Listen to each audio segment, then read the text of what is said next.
Sid was an ugly, useless, isolated loser who awakened the Shadow God's forbidden technique to seal humanity's fated extinction, even surviving his own assassination by turning himself into a good nuclear weapon because ever since he was a child, his only desire was to obtain the infinite powers of the cosmos and secretly train to become the coldest super soldier in the world, but hid his powers to appear ordinary.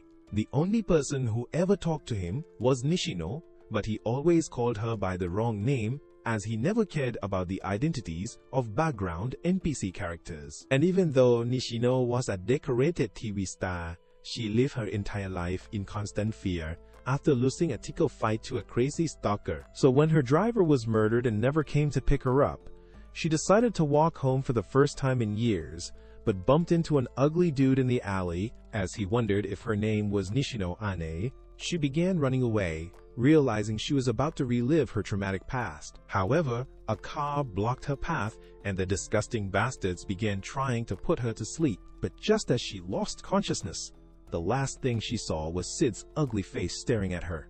By the time she opened her eyes, Nishino realized she was inside a warehouse. But when one of the losers began demanding a special kind of fan service, the traumatic memories flashed through her mind. But Sid was already climbing towards the roof. So just as they noticed him, he broke through the glass using his foot. After blowing his chance to reveal the coolest name of all time, the man drew his gun, but Sid pierced his hand with a glass shard, and as he grabbed him in a bear hug, he threw him down, stomping on his face. His calculated attacks made the other person realize that Sid knew exactly what he was doing. So he put down his gun, revealing that he was an ex-military soldier, and said he had been searching for a worthy opponent ever since he quit. With Sid having wanted to also fight a Marine, he said he was the perfect opponent. But as John Wick began attacking with a knife, he cut across his arm.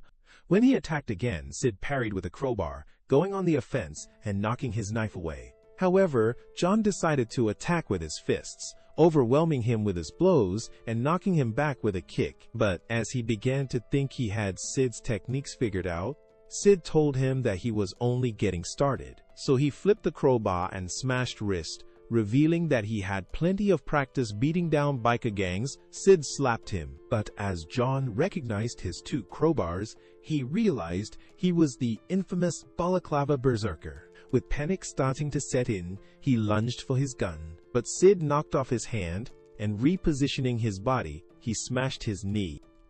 As he explained the secret behind his weapons, Sid broke his back and continued smashing him until he passed out.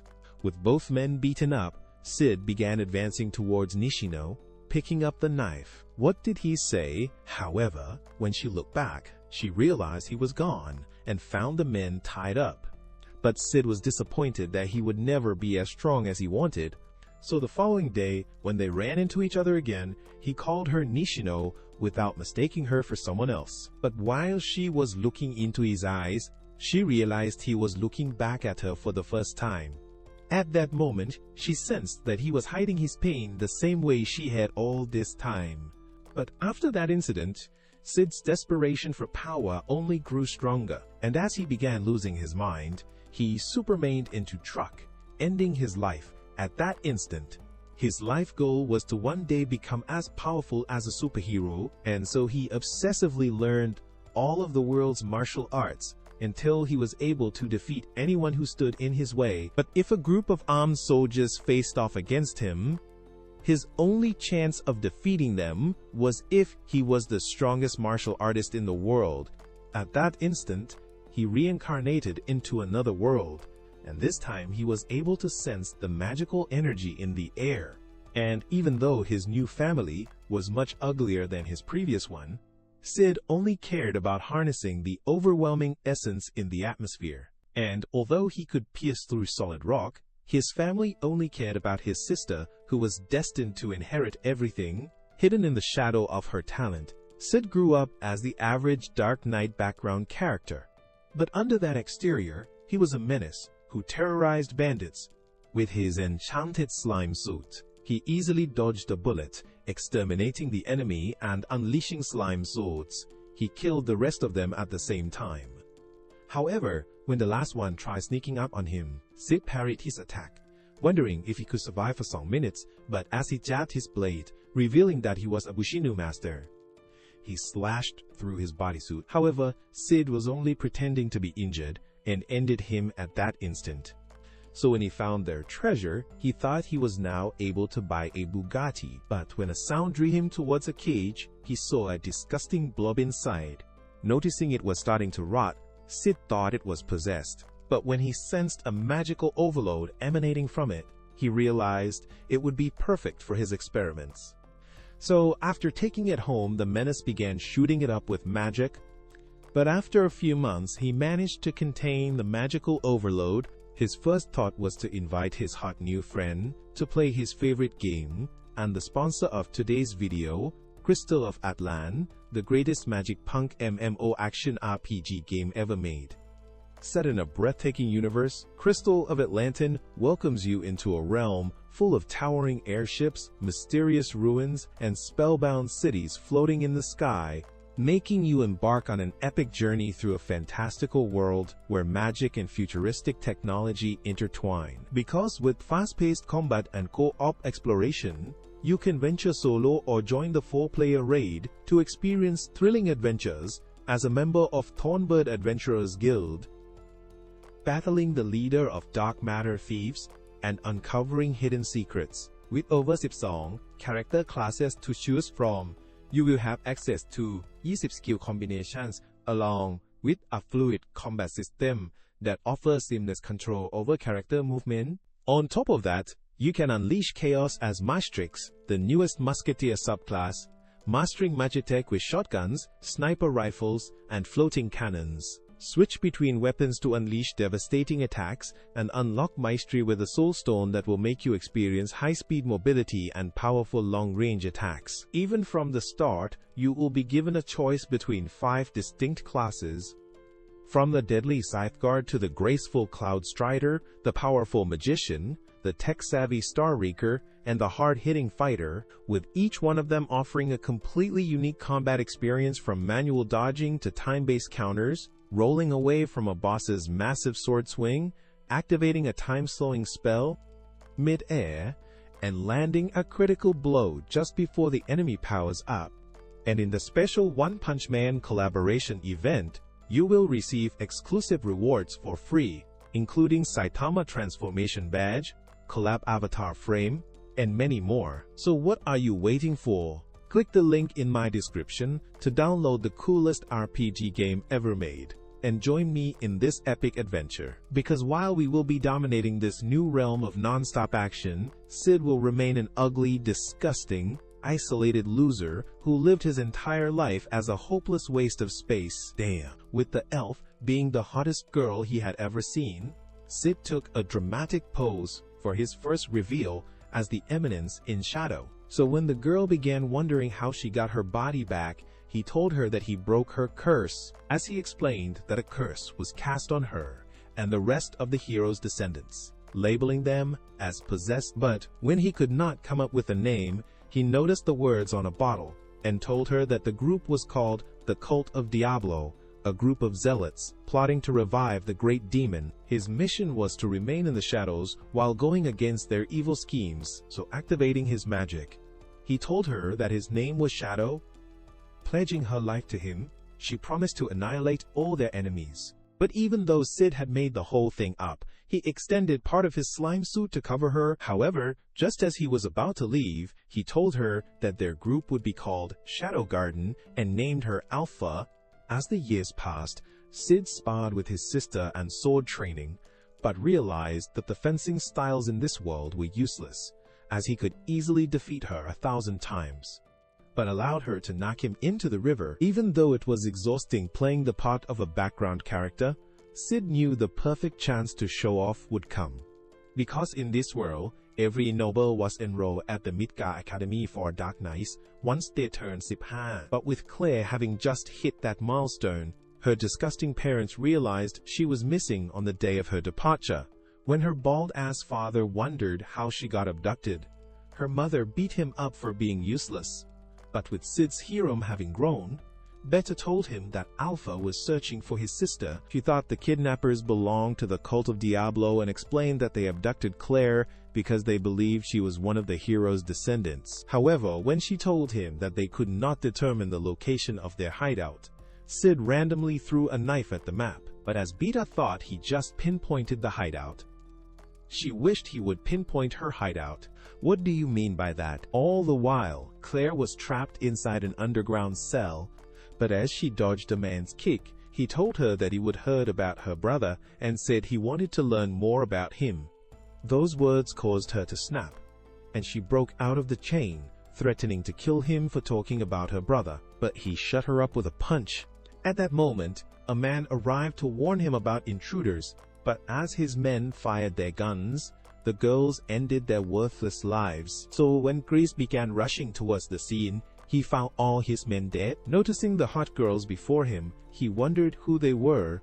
So Alpha told him that they were Shadow Garden, and another person revealed that they knew all about the revival of the demon Diablo. Desperate to protect his secret, Chris charged forward, but Alpha parried his attack, matching his aggression with her agility and slashing across his body. When she told him that she intended to extract information about their cult, Chris took out a pill bottle, and devouring one of the pills, he burst with immense mana. Lunging forward, he managed to knock her back, but she called his power up an ordinary trick. With his desperation growing, Chris stabbed the earth, causing it to erupt, but when the smoke cleared, they realized he had escaped through a hole in the ground. Meanwhile, Sid was lost inside the underground tunnels, but when Chris emerged from his secret exit, he ran into him, desperate to eliminate him. He burst forward, but Sid met the tip of his sword with his own, as the effect from the collision forced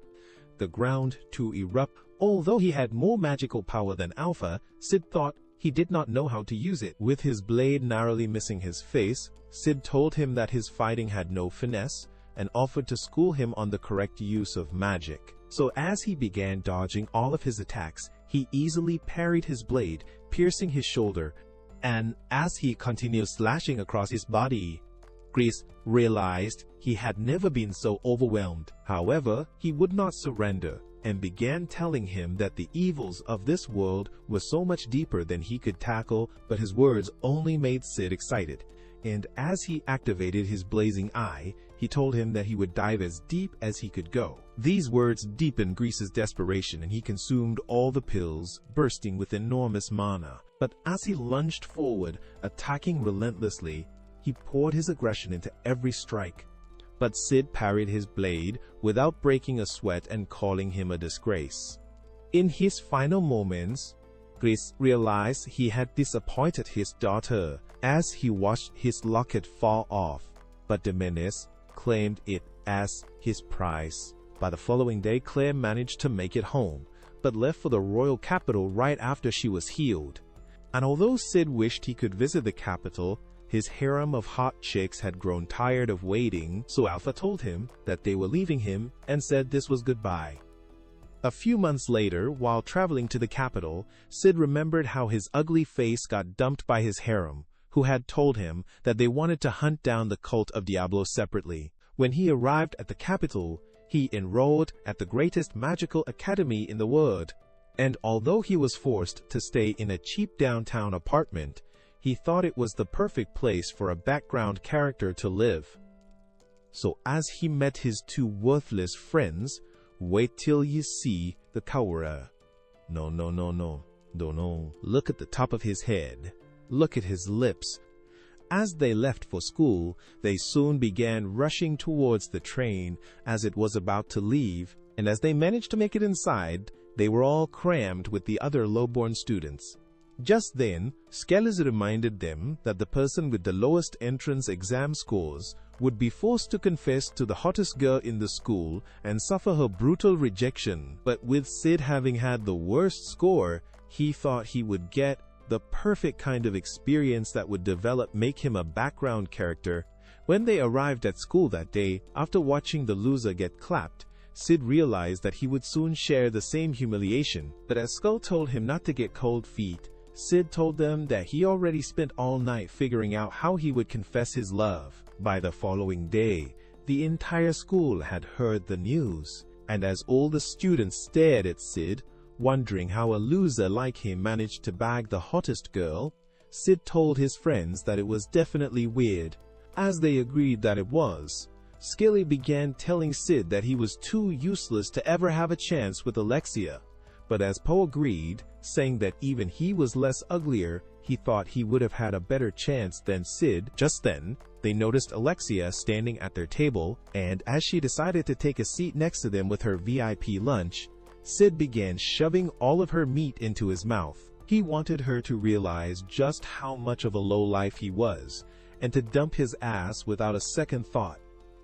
However, Alexia decided to invite him to her royal bush and fencing class, saying that she had already made a request for him to be accepted into Section 1, which belonged to the highborns. That same day, after Sid introduced himself in the fencing class, the instructor named Xenon welcomed him as their newest student, but wondered how much strength he had. So as they began sparring, Sid and Alexia carefully evaded each other's attacks, but as they strike swords, Sid realized that her movements were slow and that she could not use much magic. He thought her skills were bland and boring, and having discovered that she was always compared to her far superior sister, Iris, he thought that Alexia must have improved herself through constant training. So as they jabbed at the same time, the bell rang to signal the end of class. But Alexia told him that she hated his fencing style and admitted that it reminded her of her own. Before long, Sid noticed her with the instructor, who asked her if this little was her new boyfriend and reminded her that she would still be getting married to him regardless of what she did. However, Sid wanted nothing to do with this side quest and hoped he could get away from her before he became a protagonist. Later that day, as the sun was setting, Sid revealed that he knew she was using him to stop Xenon from marrying her. And as she confessed he was right, she told him that he was not any better, as she had forced his friends to reveal that his confession was just a dare. However, she would only end their pretend relationship when Xenon gave up on pursuing her. But as Sid told her that even a blind man could easily tell that they were leagues apart, Alexia tossed the gold coin to shut his useless mouth. With Sid ready to send for some cash, he caught another, realizing he could not lose this opportunity to fund his eminence in the shadow operations. Not gonna lie, that made me hard. I am not going to lie. I just got it, bro. I am not going to lie. So as the weeks passed, they continued their pretend relationship, and Alexia would even hold his arm while they walked through the school hallway. But one evening, while sitting on the street steps, Sid began wondering why she would not marry Xenon, as he thought he was the best man to become her husband. But Alexia told him that she hated his existence. She thought he was pretending to be a gentleman, and shoved her cream into Sid's mouth. She always wanted a man who had flaws, so as she told Sid that she had chosen him as her lapdog because his entire face was covered with flaws, damn, she thought that Xenon was hiding something. A few weeks later, while they were riding home on a train, Alexia began telling Sid that his fencing style was a mystery to her, as she had noticed that he only knew the basic skills, but was still completely useless at the sport. However, Sid had realized that she was sloppy during training and wondered what she was worried about. But as Alexia began telling him that she had always wanted to be as strong as her sister, she said she had to train on her own because everyone thought her fencing style was ordinary. That had always made her hate her style. But when Sid told her that he liked it, Alexia pointed her sword in his face, wondering if he was trying to make a joke out of her. But as the train halted and she began to leave, Sid knew it was the end of their pretend relationship. The following day, while Sid and his friends were heading to school, the losers began wondering if he managed to score with Alexia. But as he confessed that he never even got a kiss, Scaly told him that he would die a hopeless virgin just like them. At that moment, Sid spotted Xenon and Two Knights, but as they surrounded them, Xenon began saying that Alexia never returned to her dorm last night. As he explained that the Night Order were investigating it as a potential kidnapping, he told Sid that he was the primary suspect for being the last person in contact with her. As he decided to invite Sid for questioning, Sid realized that the knights were ready to draw their swords, So as he noticed more of them inside the school, he decided to surrender, knowing he was in big trouble. Meanwhile, Alexia had woken up chained inside a cell, and as she realized that the chains were sealing her magic, she wondered if Sid had abducted her, but soon noticed a disgusting monster on the side. As an ugly creep entered her cell, saying that he wanted her royal blood, he began extracting it into a syringe. When Alexia wondered what he needed her blood for, Professor Freaky Stein told her that her blood was demon blood, and said he wanted to resurrect the demon into the modern era. All the while, Sid was being tortured in the Night Order department, and, as one of the knights said, he must have definitely abducted Alexia. He hit him with a baton. However, Sid thought the torture was the perfect way to practice his background character persona, and began screaming as they pierced him with needles, hoping he could win an Oscar for his performance. Inside the underground, Boza was still extracting Alexia's blood, but as the memories of his damaged lab made him lose his, he broke the syringe in his frenzy. As he continued to lose his mind, he began stomping on the defective monster, but when he realized that he could create new monsters with Alexia's blood, he decided to feed her rotten food to raise her blood level. The following day at the Night Order department, Xenon met Iris in her office, and as he began blaming himself for not protecting Alexia, Iris told him that her only priority was to save her sister. She had learned that Sid was arrested as the prime suspect, but when Xenon told her that Sid was too weak to overpower Alexia on his own, Iris suggested they merely keep an eye on him after he was released. As she looked outside her window, she spotted Claire trying to force her way inside to save her brother, but with her friends desperately holding her back, another highborn from the school commanded her to return to her dorm, eventually subduing her into an armbar. Inside the underground chamber, Alexia had grown completely exhausted and had gotten sick from the rotten food, but that night, Sid was kicked out into the street with his belongings, and one of the knights told him to get lost. As he rode quietly inside the train, he noticed two men spying on him, so as he exited and began walking down the street, the men followed him. Just then, a girl whispered to him as she passed, but when Sid arrived at his dorm, he saw Alpha waiting inside. She was the same girl he saw, but when Sid wondered why she came back, she told him that she had learned he was in trouble. Lord have mercy, we must stay focused, brothers, we must stay focused. She revealed that the others were making progress investigating the cult of Diablos, and that their organization had been growing ever since they abandoned his worthless ass.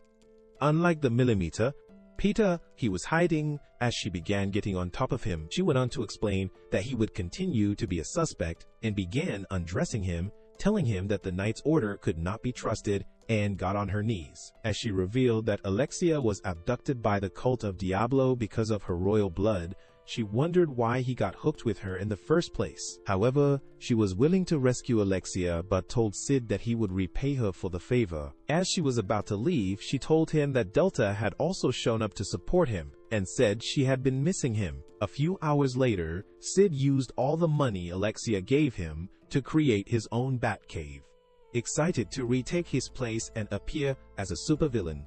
This has dedication.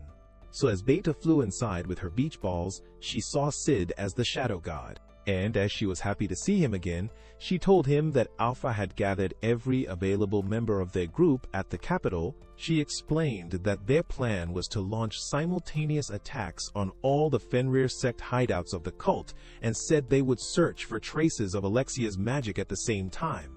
However, Sid wanted a piece of the action and said he would take Delta's place in their plans, as he was excited to show off his powers.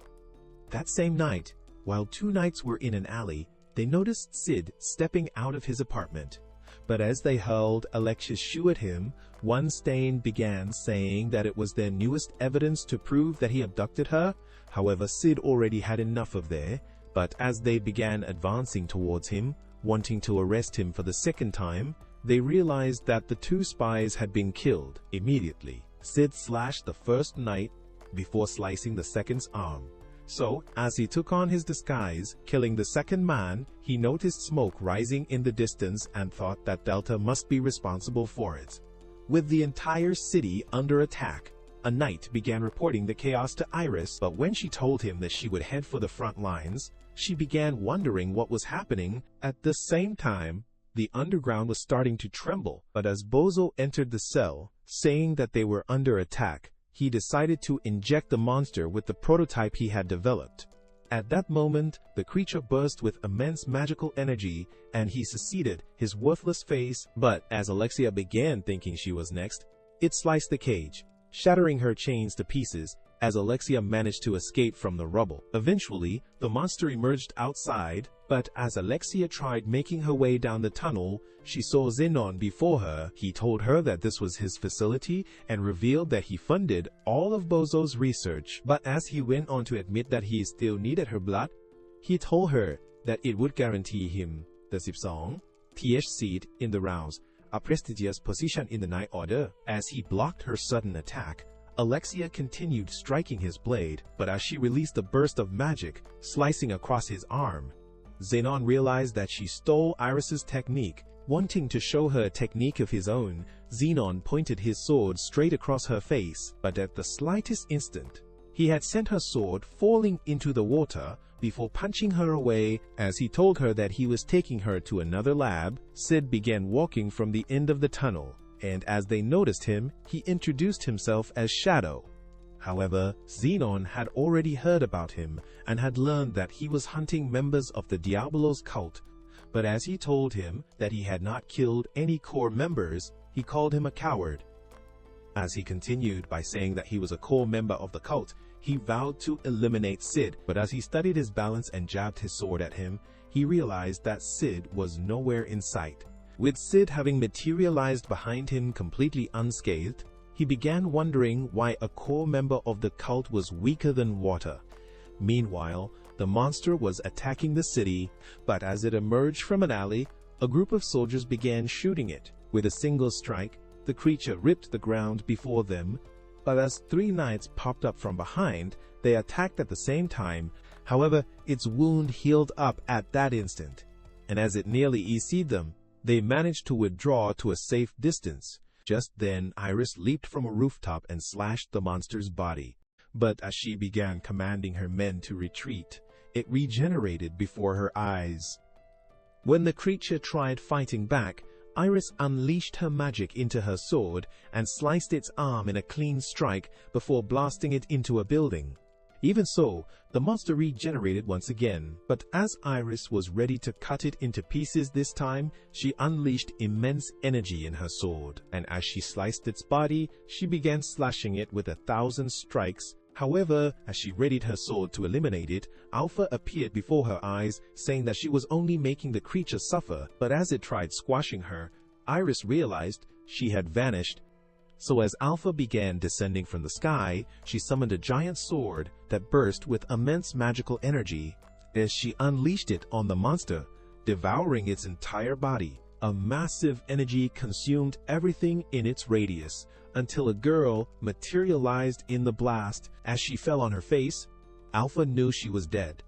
But as she noticed her locket and spotted Gree's face inside the portrait, she realized she was his daughter. However, when she was about to leave, Iris tried telling her to stop, but Alpha revealed that they were the Shadow Garden and warned her to stay out of their way. Inside the tunnel, Zenon was going on the offense, but as he unleashed his magical energy, he managed to exert enough force that pushed Sid a few yards back. As he attacked again, trying to gain the upper hand, he increased his magical energy to overpower Sid, but as he easily quelled it, he knocked him into the water. Disappointed at his attempts, Sid pointed his sword at his face, wondering how he managed to lose his spine. But as Zenon began attacking with relentless strikes, the backlash of the wind from each clash began ravaging the tunnel. The sight of Sid's effortless defending made Alexia stare in awe, and as she noticed his fencing was ordinary, she realized that it was the same style she had wanted to develop for herself. But Sid slashed across Zenon's body, with Zenon already close to defeat. He began wondering why Sid was hiding his identity, even though he had immense powers. But Sid revealed that his only desire was to lurk in the shadows. Deciding to use his trump card, Zenon revealed a pill bottle and said that the pills could awaken a new nature beyond human limitations. Without a second thought, he consumed them, and a massive magical energy erupted from his body, turning him into Brock. As Zenon began saying that he was the third awakened, he cast a slash that ravaged the ground and revealed that only a few people could control the immense power of the pill. Ready to fight again, he released a burst of magical energy, drawing it into his sword, but as he bursts forward, wrecking the ground around him. The energy hit the roof of the tunnel. Inside the energy beam, Alexia realized that Sid was unscathed. But when he parried Zenon's sword and went on the offense, Sid began punching his empty head. Before he could fight back, Sid kicked him to the ground, saying that there was no road to becoming an almighty for the losers who used borrowed strength. With a single stamp, Sid cast a magical barrier that sealed them within the tunnel. I am to me. As the light began fading away, leaving a large hole in the ground, Alexia saw the massive destruction before her eyes. Just then, Iris rushed towards her, happy to see her alive. But as she wondered if her arms were cold, Alexia decided to hug her back. The following day at school, Alexia began telling Sid that his case had been resolved, but when he was about to leave, she decided to thank him for complimenting her fencing style and said she was finally learning to like it herself. His words had made her accept who she was. But as she confessed that she liked him, she asked if they could have a real relationship. Congratulations, you played yourself. A few days later, while all the members of the Shadow Garden were in a meeting, Alpha revealed that a mysterious group were starting to use their name to launch random attacks. And the girls agreed that they must find the imposters. At the same time, Iris told her two assistants that Zenon was a member of the Diablo's cult, and seeing as he was their kingdom's most renowned sword instructor, she said she could not trust the men in the Night Order. So, as she revealed a mysterious object that served as a clue to finding the cult of Diablo, she began wondering how they could decipher its function. At the academy, a worthless, clumsy girl was reading ancient texts, but as she bumped into Sid, who was bathed in body paint from Alexia's brutal payback, he extended his hand to pull her up, but did not realize that a new relationship was about to develop. Later at the cafeteria, Skella and Poe began wondering if he managed to kiss Alexia, but as Sid told them that they were broken up already, Skella thought he was hopeless. Wanting to turn their useless luck around, he began suggesting they buy chocolate for the girl they liked. And as the excitement nearly made the losers soil their underwear, Sid agreed to follow them. Meanwhile, in the assistant principal's office, Iris showed the clumsy girl named Sherry the mysterious item, saying that her knights had confiscated it from a facility belonging to an organization. However, they had no idea what it was, but with Cher recognized as the most brilliant researcher in the entire kingdom, Iris thought she could decipher it, but with Sherry uncertain, her father, Lutheran, encouraged her to accept the task, saying that he believed in her abilities. All the while, Skelly, Sid, and Poe were waiting in line to enter the store. But with the long queue, they began wondering if they would make it back to their dorm before curfew, and Poe was afraid that they would become victims of a serial killer. As a girl appeared before them, wondering if they were interested in taking a survey, she invited Sid for feedback as a special guest. So as they began walking through the store, Sid realized that it looked the same as the department stores in his previous life, but wondered who managed to put it together. As they made it to the rooftop, Sid noticed the building before him, but as he walked into the palace, a girl welcomed him to her establishment. Her name was Gamma, another member of the Shadow Garden, and as she told Sid that the store belonged to her, she explained that she had decided to recreate it just as he used to describe. Because when they were little, Sid had told them random things from his past life, calling it wisdom of the shadows, but never could have thought in a million years that Gamma would bring those stories to life. After taking his seat on the throne, Sid thought he was finally getting his deserved recognition as the eminence in the shadow, but wondered how Gamma's empty head managed to create everything. As Gamma began saying that she knew exactly why he came, she explained that Alpha and the others were investigating the serial killers who were claiming their name. But when Sid remembered that Poe had mentioned the killer, he thought that Alexia was the out-of-control menace. However, as he began to leave, Gamma introduced the girl as New, saying that she was their newest member, but was offering her as his new toy boy. That night, while they were rushing back to their dorm, Skele thought they would not make curfew, but Po blamed Sid for wasting all of their time flirting with New. As Sid tried explaining that it was the only way to get their chocolate, he began wondering why his rejection would make Alexia go on a killing spree. Just then, he sensed a clash of swords, and as he knew that the serial killer was close, he decided to give the greatest Oscar-winning performance of all time and began saying that he needed to take a dump. As his friends realized it was a code brown, they decided to honor their bro code and vowed to never tell anyone that he took a dump in an alley. So Sid screamed at them to run away. The brain-dead idiots ran off, but Sid knew that they were the greatest morons he had ever seen. Inside the alley, Alexia was striking blades with the imposter, but as she asked him to surrender, he continued saying that they were the Shadow Garden. With Sid already watching from the rooftop, Alexia managed to parry the man's sword away. But as she raised her own sword to end him, two backups appeared behind her. Without hesitating, they attacked at the same time while another managed to wound her from behind, but she punched his face. So as the rest of them gathered before her, Sid slayed one in an instant, but when they noticed his sword, the survivors escaped onto the rooftops. Desperate to know who he was, Alexia began wondering what he was using his powers for. But Sid told her to stay out of his business. As he went after the imposters, Alexia passed out from blood loss.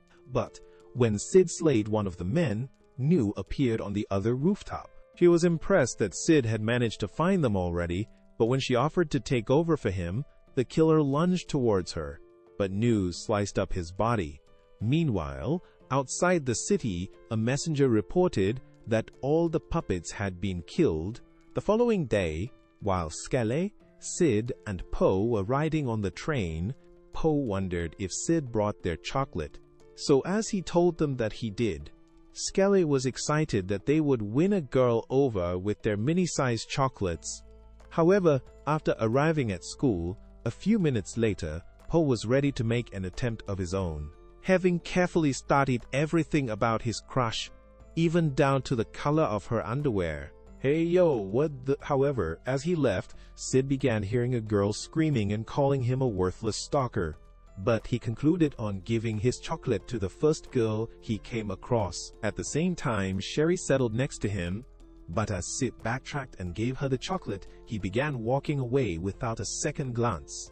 Later that day, while Sherry was staring at the box of chocolate, she remembered that her father had earlier told her that the gift was a sign of Sid confessing his love for her, and had said that Sid was waiting for an answer. So, as Sherry ate out Sid's round, shiny balls, she thought he was sweet. A few days later, as Sid arrived at school, he noticed New following him closely. So she told him that she borrowed the uniform to attract less attention. While sitting on a bench, New began telling him that the imposter Tronel Lugood she apprehended had been brainwashed and revealed that it was a shared trait of the cult of Diablo's vanguard, and their name was the Third Children. However, Sid was only concerned about the Bushan Festival fighting contest, because when he told Skele that he would not enter it, Skele's pathetic face entered him in anyway, saying that hot girls would fall over for him if he won. As New continued explaining that the cult had been brainwashing people for years, she said they were trying to lure them out by using their own name. However, they had managed to confirm the presence of a first child in the royal capital named Rex, who had managed to maintain his sense of self despite being one of the children. Neil thought that the cult of Diablo were cooking up a secret plan,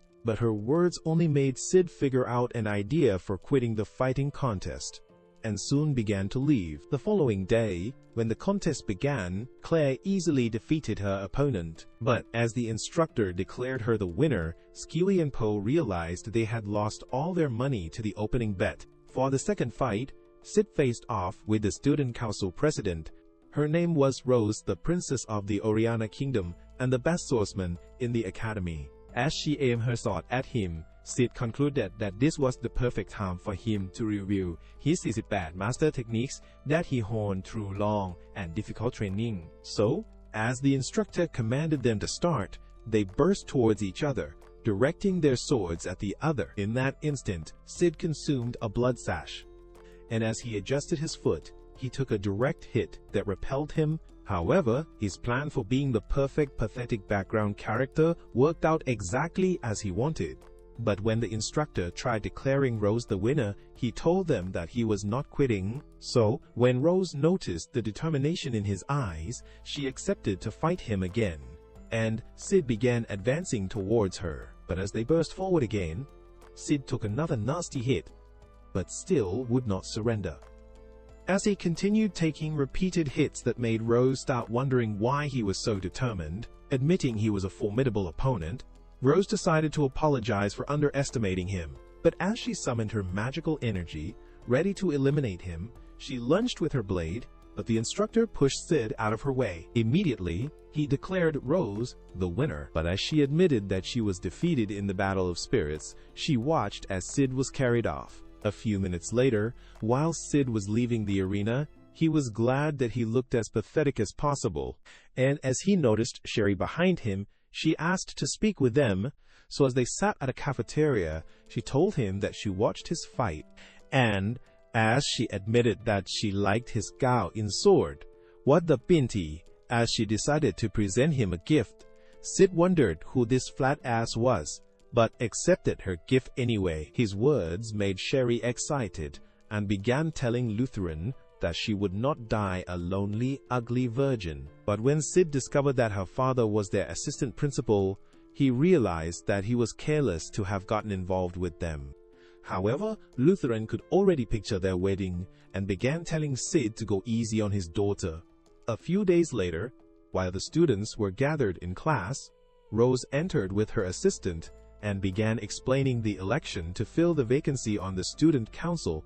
At the same time, the masked knight, named Gaunt, had arrived underground with his men. So as he activated Mirage Eye, a magical barrier extended across the school, covering the entire premise. When Alexia arrived outside, she noticed the gates were closed, but as she checked the security post, she realized that they were all dead. Inside the school, Sid discovered that he could not use his magic, but wondered how no one else had noticed.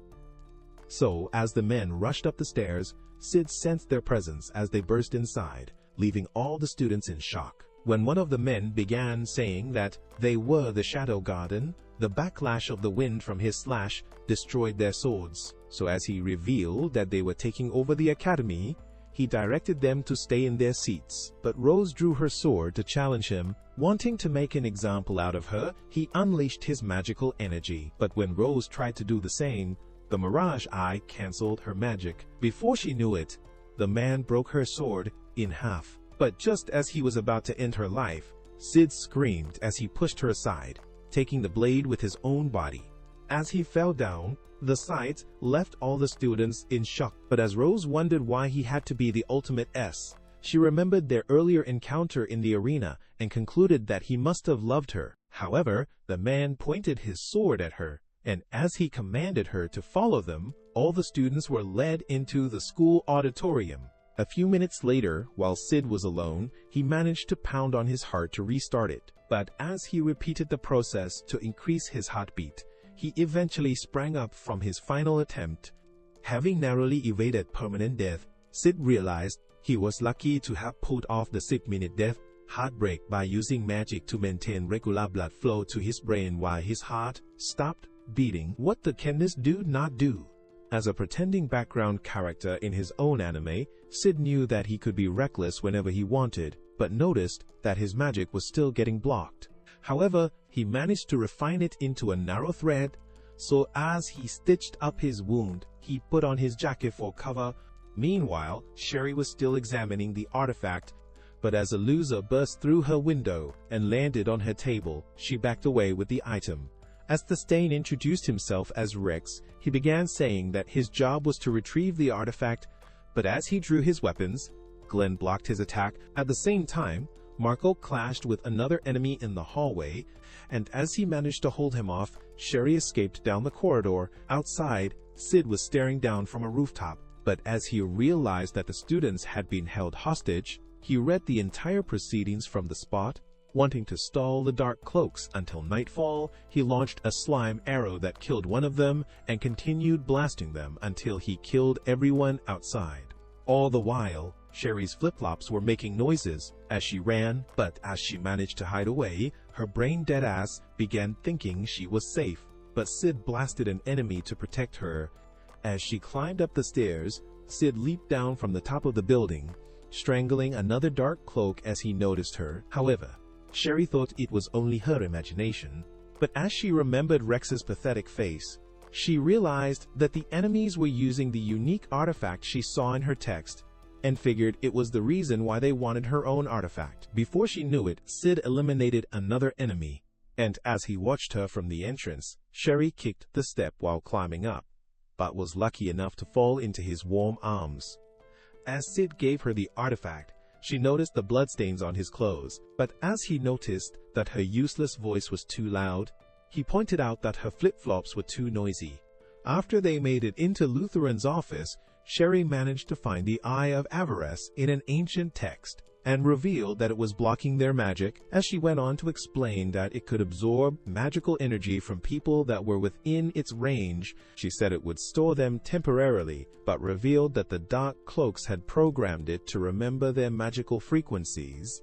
However, Sherry explained that it could not absorb powerful spells that exceeded its capacity, and said that it would release all of the energy once it hit its limit. For the Eye of Avarice to efficiently absorb magic, Sherry thought it needed to be planted inside the auditorium, seeing as there was a large quantity of magic from the captured students inside. When Sid wondered how they could fight it, Sherry told him that the artifact was the control unit for the Eye of Avarice, and revealed that she had finally figured out how to work it.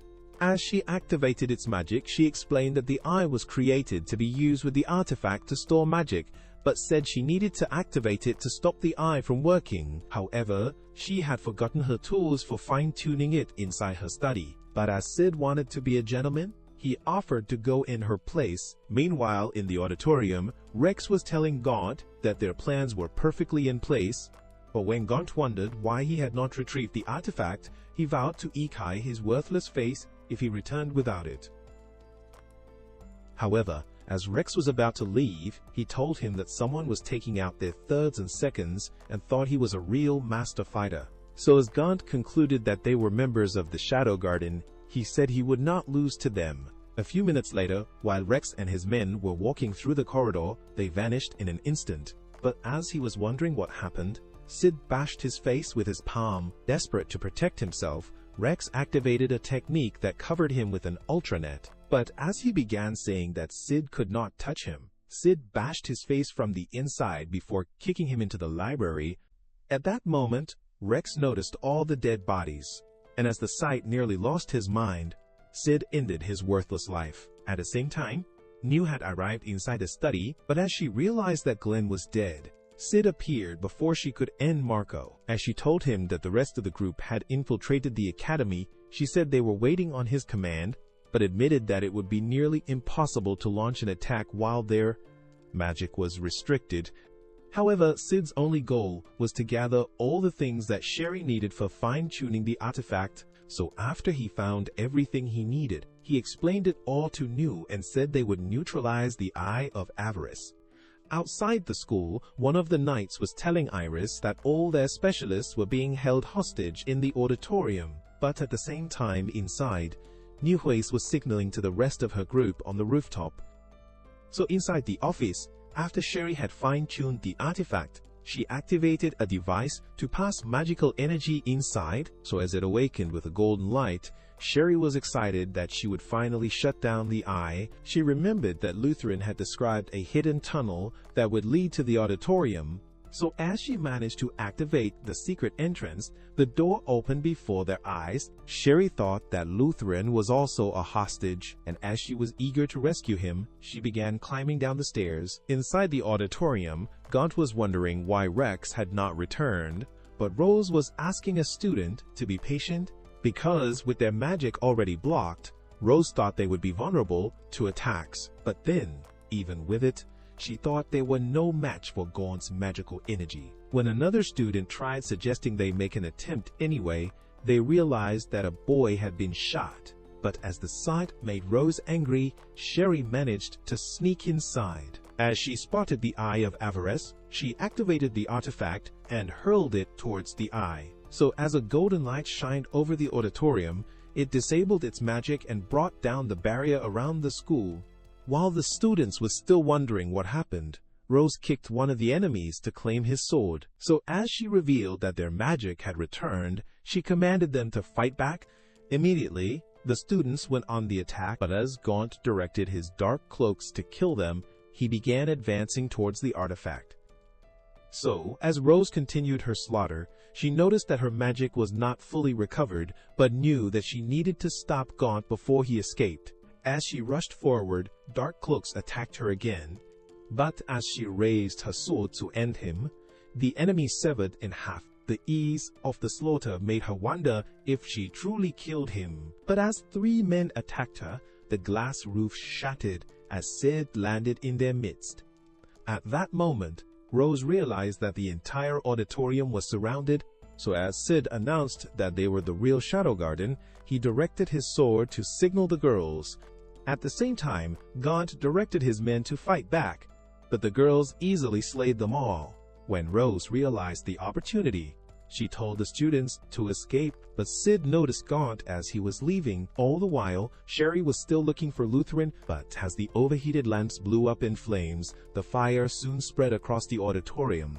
Before long, it extended to the school building, burning through the corridor, but Gaunt continued turning up the gas. As the entire school went up in flames, Iris realized that all the students had managed to escape, but as Rose explained that a mysterious group appeared to wipe out the Dark Cloaks, she said they both called themselves the Shadow Garden. Meanwhile, Sherry was still inside the tunnel, but as the fires increased, she began running away, wondering where her father was.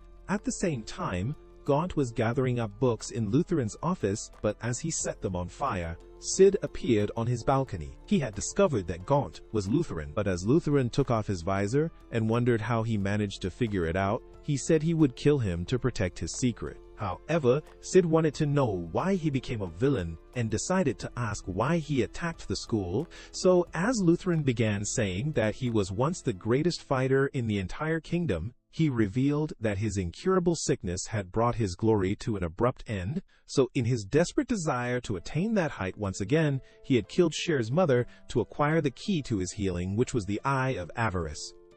On top of that, he went on to adopt Sherry as his daughter, waiting for the day she would decipher the artifact. His desire to gain the artifact had made him attack the school, and he continued by saying that Sherry was only a means to an end. But with Sid having heard enough, he knew it was time to end his life. So, as they faced off, Lutheran slayed Sid in an instant, sending him falling out the window. But as he thought it was all over, Sid returned as Shadow, and with Lutheran knowing he would be a tougher opponent, he decided to combine the power of the artifact in the eye.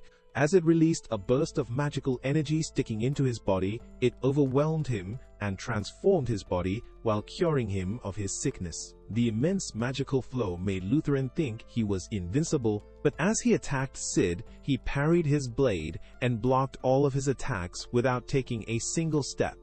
Lutheran admitted that he was strong, but as he decided to unleash the full power of the core, he shattered the walls before him. But his juices spurted from Sid's invisible attack.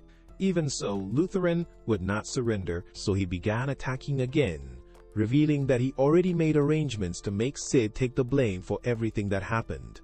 However, Sid could not care less about his threat, and as he told him that he would only walk down his own path, he said he would continue his mission even if the entire world turned against his group. So as Lutheran charged again, Sid pierced his hand and weakened both of his knees.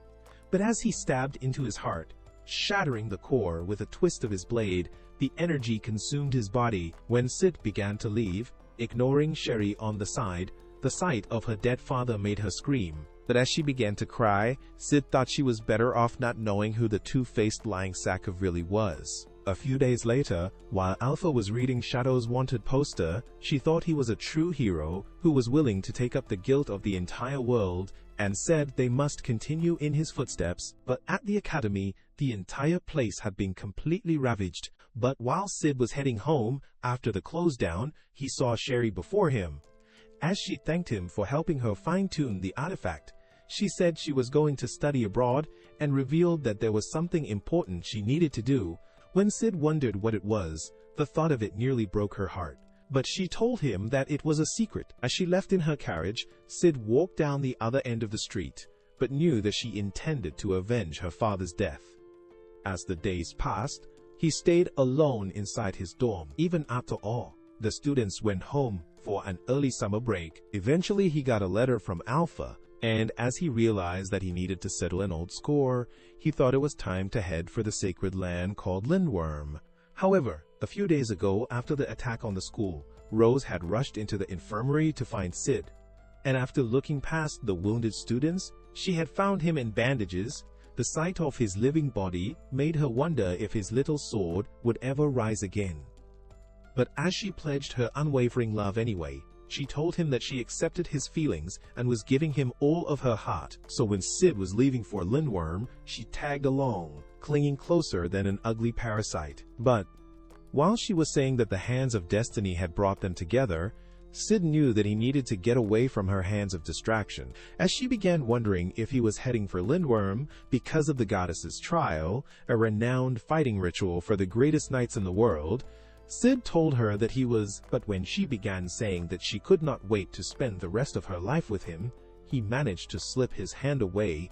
Wanting no part in her useless fantasies, Sid decided to check through a pamphlet of Lindworm, a holy site in the city where the goddess was believed to acclaim Suwas while light upon the earth to grant power to Beta Pentarang's 3 heroes. However, Rose still would not back down and began saying that their love could overcome any obstacle. But Sid knew that he really needed to overcome the obstacle that was her worthless face. When they finally arrived at Lindworm, they went sightseeing in the street. At night, while he was scouting the cathedral from a rooftop, he noticed a man running in the shadows, but as he landed in an alley, Sid parried his sword with a stick. Immediately, 3 stripes of magical lights slashed him from the sky, but as Epsilon materialized behind Sid, her weapons of mass distraction were bigger than any nuclear missiles Sid could create. As she began explaining everything that happened, Sid told her that he was proceeding with his own plan, and even though her tits were begging for his touch, he knew she had piled an enormous amount of slime on her body to increase the real size of her flatboard. A few days later, as Sid decided to soak inside a hot ring, Alexia noticed him in the water, but the sight of his gigachat board made her freeze on the spot. However, as Sid decided to ask why she was in Lindworm, she told him that she was invited as a special guest for the goddess's trial. She explained that the fighting ritual was created to awaken ancient warriors into the sanctuary so that they could compete against humans. As she went on to reveal that the archbishop at the cathedral had been murdered, she said she was originally supposed to audit him, but knew he had died under mysterious circumstances. When she began wondering why Sid was not trying to look at her body, he told her that he was trying to make her comfortable, but as he sensed her eyes on his body, he asked her to stop glancing over at his Excalibur. Wanting to clap back, Alexia began saying that his Excalibur could be no bigger than a worm. That is what I am talking about. That is why he is the MVP. That is why he is the GOAT. The GOAT. The following day, when the fighting ritual was about to begin, a new acting archbishop named Jack began explaining the history of the tournament. But as Alexia thought his useless face looked suspicious, she remembered that he had canceled the audit when she met him in the sanctuary, even though he had known that the royal family sent them to investigate the dead archbishop. He told her that the church could not attend to them until the killer was found. Just then, Jack activated a secret button, so as a magic symbol appeared in the arena, casting a barrier around the fighters. It released Rainbow Wall into the sky, but as it dispersed, Jack commanded the goddess's trial to begin. For the first battle, an ugly-ass loser arrived in the arena.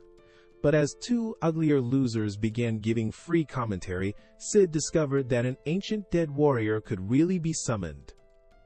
However, when the loser tried summoning a hero, no one appeared because he was too useless, so another knight took his spot in the arena.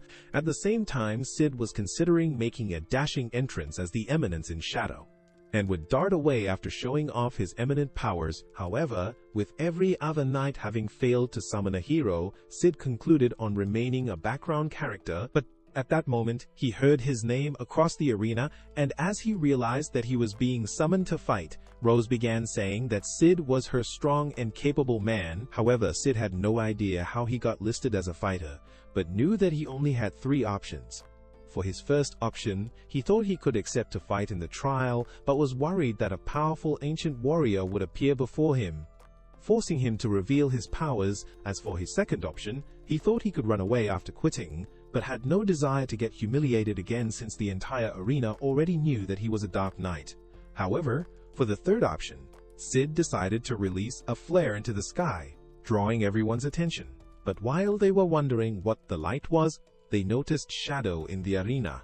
Sid's third option was to confuse the entire situation, so as he summoned his dark sword, the immense magical flow from his body awakened his sword's mana, and with a single swing of his blade, the magic circle activated with a rush of magical energy.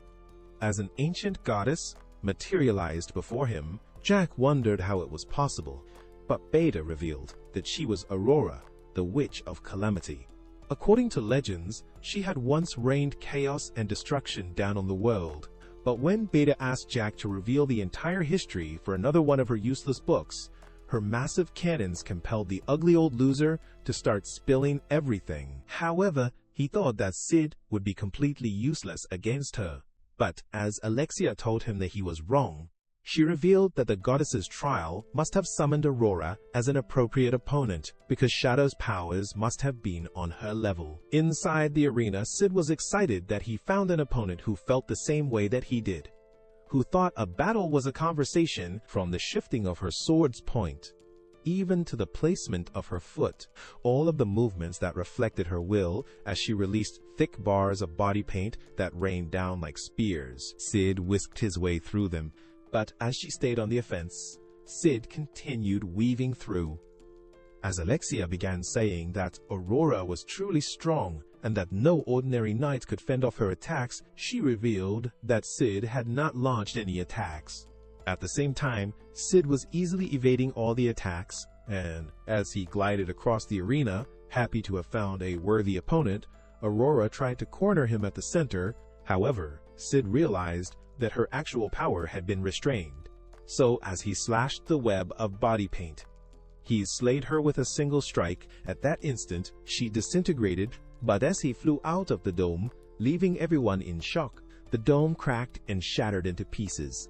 Just then, a magical energy sprang inside the arena, revealing a magic symbol. So, as the ancient seal spread across the city, Alpha realized that the sanctuary had answered Sid's call. Meanwhile, Sid was staring from a rooftop, thinking that everyone was talking about his mysterious eminence, but as the magic symbol appeared before him, he wondered if it was a giant door and teleported to another rooftop.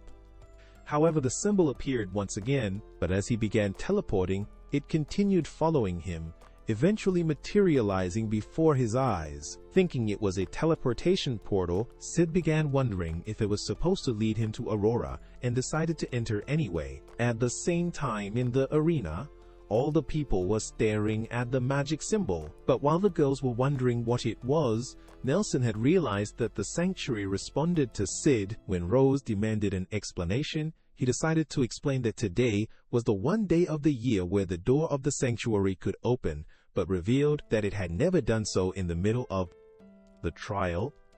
Having learned a few things about the sanctuary, Alexia began wondering why its door was not hidden inside the cathedral, but Nelson told her that the door could change location at will. It could also take on the most appropriate form to respond to those who sought it, even judging their worthiness to pass through.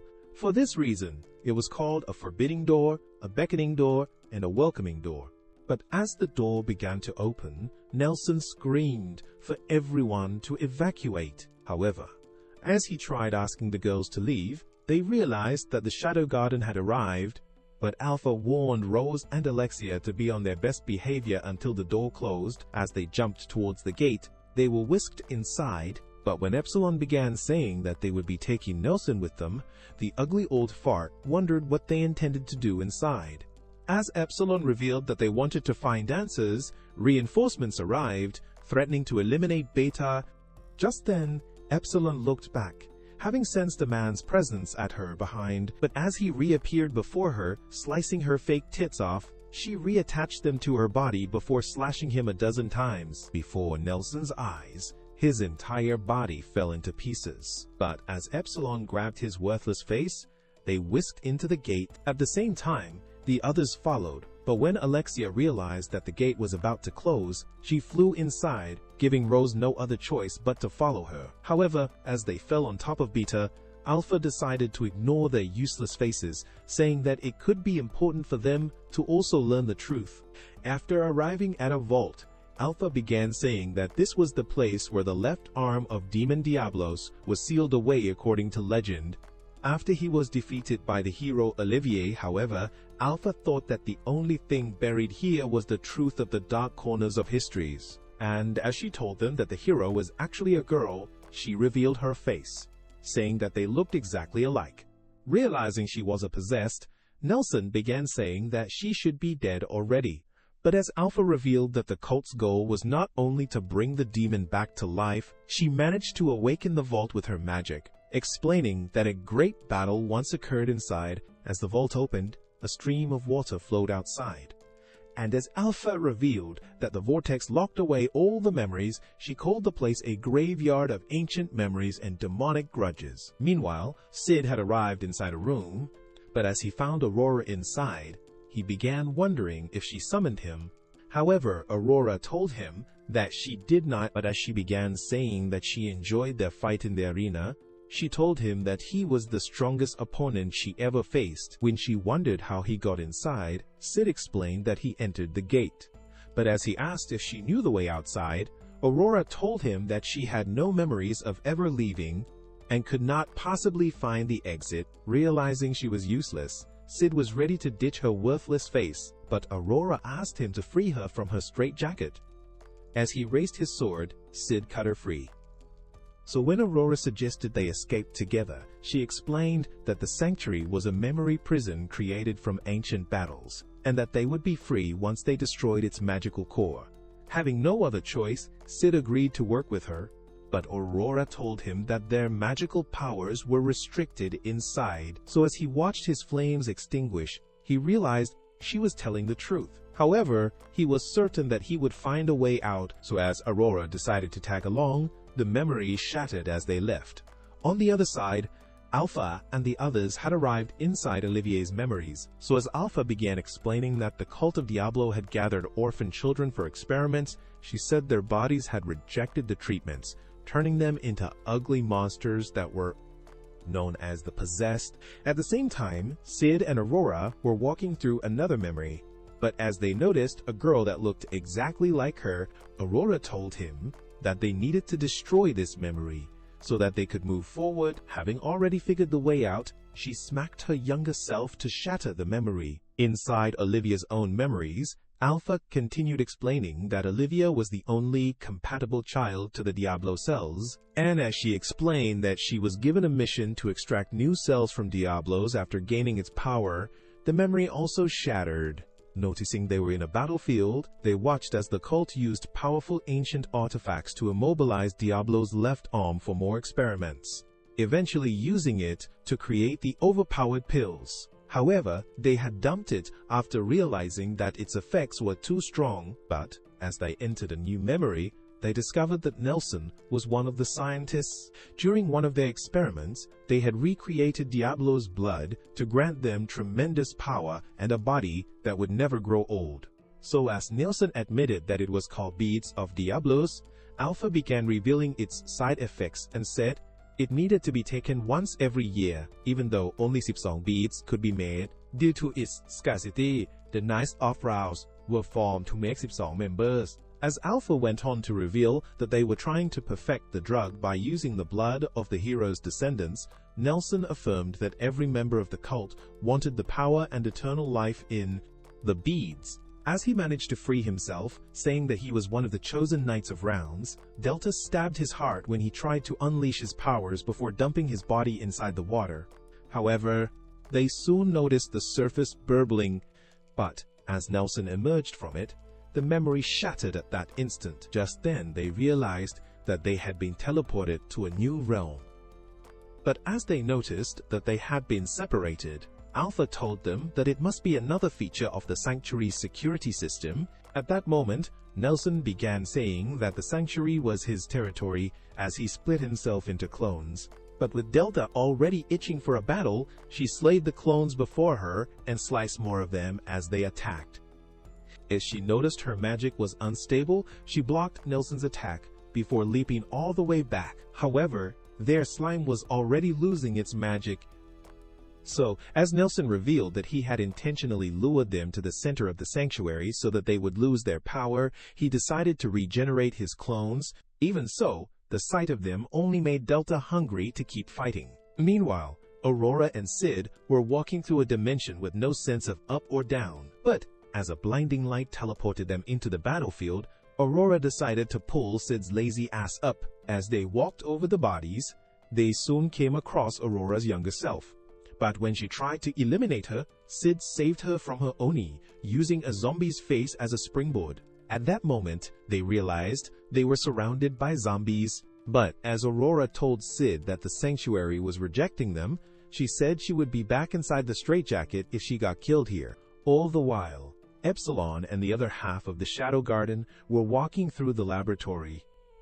But as a zombie appeared before them, she ran through Epsilon, turning into a ghost in the process before dispersing into thin air. When the girls wondered what just happened, Epsilon told them that the zombie was a memory that reacted to them as possessed. So as she let out those words, the memory shattered, and she told them that they were lucky to have been saved by Sid. As they searched through the library, discovering the secrets of the past, their slime bodysuit began dissolving. So Epsilon told them that they were getting closer to the center of the sanctuary. Meanwhile, Sid was already destroying the zombies, but as more of them continued to appear, he knew the fight would go on forever without their magic. So as he advanced towards the girl, he cut her down to break the memory. After teleporting into a dome, they noticed an ancient holy sword before them, but Aurora revealed that they were at the center of the sanctuary. At the same time, Delta had gone into a rampage, but as she smashed the clones, even with her exposed tits, Nelson wondered how she was so strong with her limited magic, but Alpha killed the last clone. Even so, Nelson decided to create new clones, saying that this was his full power. But as the menacing began oozing with enormous magical energy, she raised her iron slab, smashing down on them. Back in the center, Aurora told Sid that they were supposed to destroy the magic core on the other side of the door to gain their freedom. But as Sid's useless brain managed to figure that his sword could not break the chains, he told her that he could not draw the holy sword either. He could feel it inside his body, but as he decided to try anyway, he realized that it could only be drawn by the chosen one.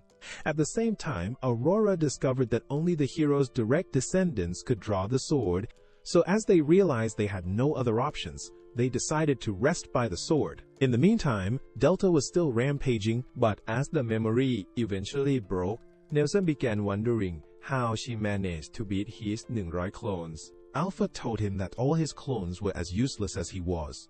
But as she began backing him into the corner, Nelson noticed Olivia's statue and decided to summon her. Immediately, her seal broke, and as the magical energy released before them, Olivia appeared before their eyes. Just then, Epsilon told Alpha that they had found everything they needed, and that they were ready to crave an exit. So, as they began to leave, Alpha revealed that their only objective was to cut off the sanctuary's source of power.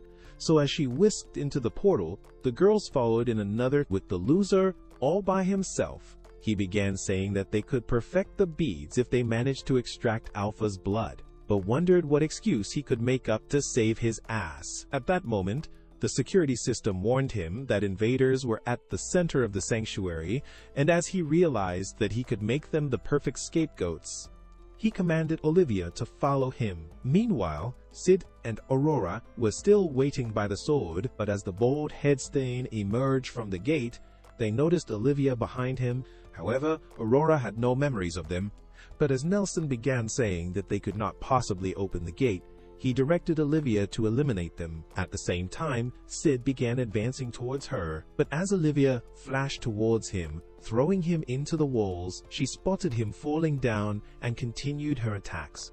Eventually, she hurled him into the water, but as Sid realized his sword was broken, Olivia knocked him down. However, Sid's plan was falling into place, but when Nelson wondered why he was smiling, Olivia attacked him, stabbing into his shoulder.